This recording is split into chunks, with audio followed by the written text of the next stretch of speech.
chegamos na fase atual, digamos assim. A menopausa é perimenopausa, na verdade, porque a gente sabe que os sintomas vão chegar em torno de 5 anos antes da menopausa. A menopausa, por definição, só pra gente lembrar, é um ano completo sem menstruar. Só que o que eu falo para os pacientes é que, na verdade, quando você completa esse um ano, o prejuízo já aconteceu bem antes, né? E uma das coisas que é engraçado, que eu recebo no consultório, que eu pergunto assim, como é que estão as coisas? Ah, não, tá tudo bem, tem ressecamento? Ah, não muito, eu uso um lubrificante, mas meu cabelo tá horroroso. Meu cabelo tá uma palha. O cabelo branco, ele é um cabelo também mais grosseiro. A textura é diferente, então acho que também tem esse fator. A queda mesmo dos nossos hormônios também impacta na qualidade do nosso cabelo. E além da qualidade, elas falam, olha aqui, eu não tenho cabelo aqui. Elas já chegam, e às vezes a gente vê e fica tentando puxar esse assunto com elas, né? E aí? O cabelo, essa questão do cabelo envelhecer junto com a gente é uma questão super interessante. Cabelo branco, sim, para algumas mulheres é uma questão, até porque o cabelo branco em si pode ter uma textura diferente em algumas mulheres, mas a tintura que a gente usa também tem. Então isso também vai mudar globalmente a textura dos fios, ainda a maior parte das mulheres ainda pinta o cabelo, sem contar com os outros intempéries que a gente chama, né? Que todas as questões de alisamento, secador de cabelo, as coisas que tornam o cabelo mais bonito e mais prático pro dia a dia, que se somam nessa fase. Mas na fase de perimenopausa e menopausa em si, que a gente sabe que a alopecia androgenética, que é o afinamento dos cabelos, é mais frequente nas mulheres. E principalmente depois dos 50 anos, quando ela acontece na sua maior incidência.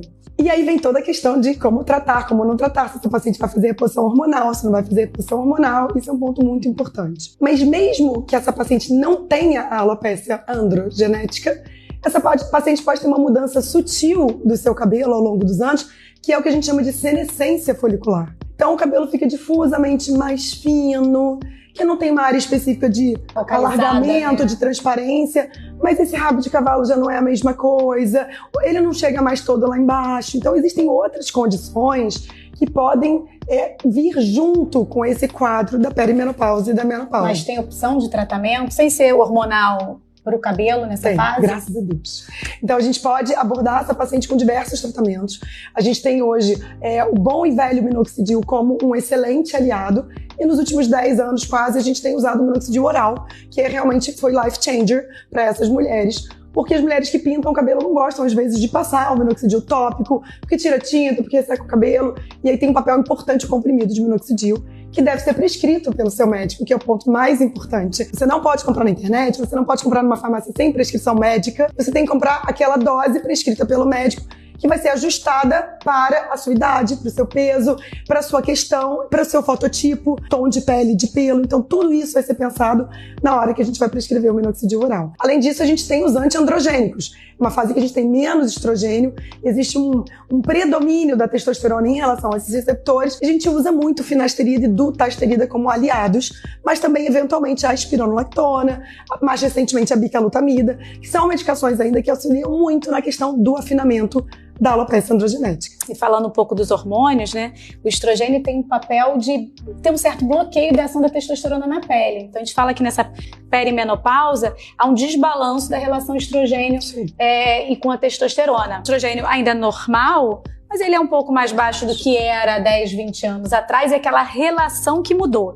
Ela não tem testosterona alta, normal, e o estrogênio ainda presente, mas um pouco menor do que era, com essa relação desbalanceada. Claro que a gente não trata só pelo cabelo, né, reposição hormonal, temos diversos tabus com reposição hormonal, mas entre as queixas da mulher, a gente sabe que quem faz reposição hormonal vai ajudar no tratamento do cabelo, claro. Mas a indicação mesmo vai ser focada no sintoma da mulher, como a Ju falou. Porque normalmente ele vem junto, né? Ele vem o cabelo, aí vem a pele, a consistência da pele, aí vem o ressecamento. Algumas vão ter ou não a questão do fogacho, dos calores que nessa fase de perimenopausa ainda são muito transitórias, o evento sim, o evento não. O mês que ela desorganizou, que ela não conseguiu fazer atividade física tão regular, normalmente são meses que os sintomas são mais parecendo de uma forma mais exagerada.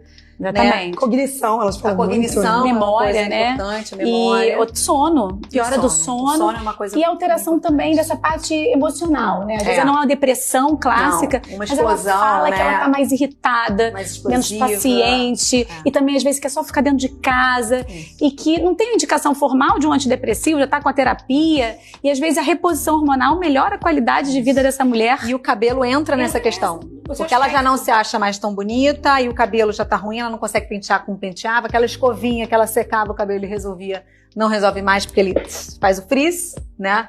E realmente, quando a gente começa uma reposição hormonal, ela realmente volta com aquele... Realmente a diferença. Né? Exatamente, melhora muito a qualidade de Massa vida. muscular. Massa muscular. Disposição de gordura Disposição de gordura abdominal. A gente sabe que aumenta nessa fase da perimenopausa. Essa Incontinência urinária. Continência urinária. Fora a parte sexual. Fora a parte sexual. Que eu acho que é o ponto mais importante, que a gente entra em atrito normalmente com os ginecologistas. É isso que eu ia puxar agora. Porque aí elas entram pra gente com a questão do libido. A gente sabe hoje em dia, já os principais guidelines já falam da testosterona como terceiro hormônio na reposição hormonal. E aí a nossa briga.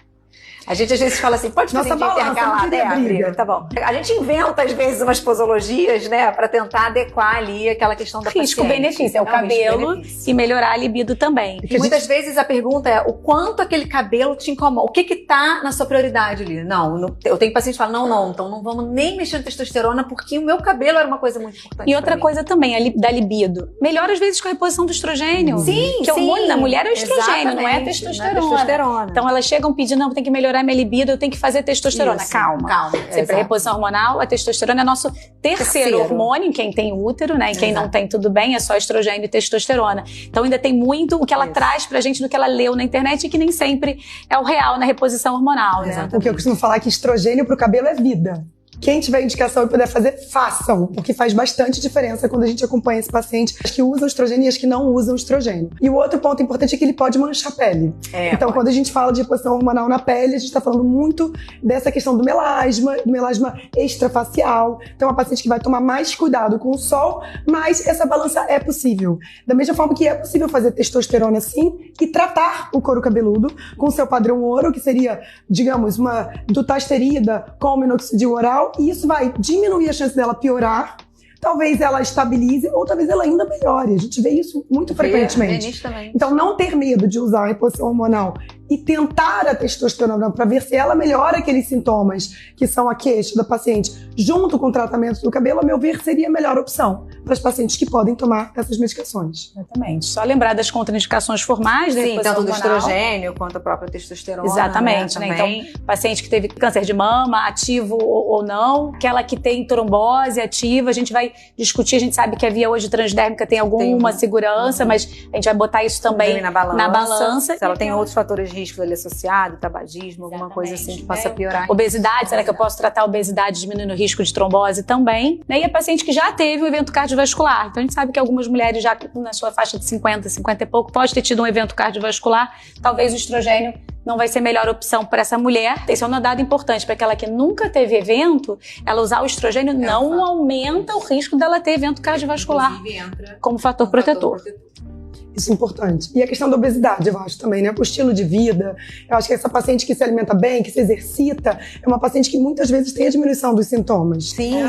Principalmente quando a gente está falando de pele. Esse climatério responde muito bem à mudança do estilo de vida. E essa é uma preocupação que tem que ser vivida mesmo, né? Assim, naqueles 5, 10 anos antes da menopausa ali, acho que as mulheres têm que se conscientizar que o remédio também é o estilo de vida e o exercício físico. Exatamente.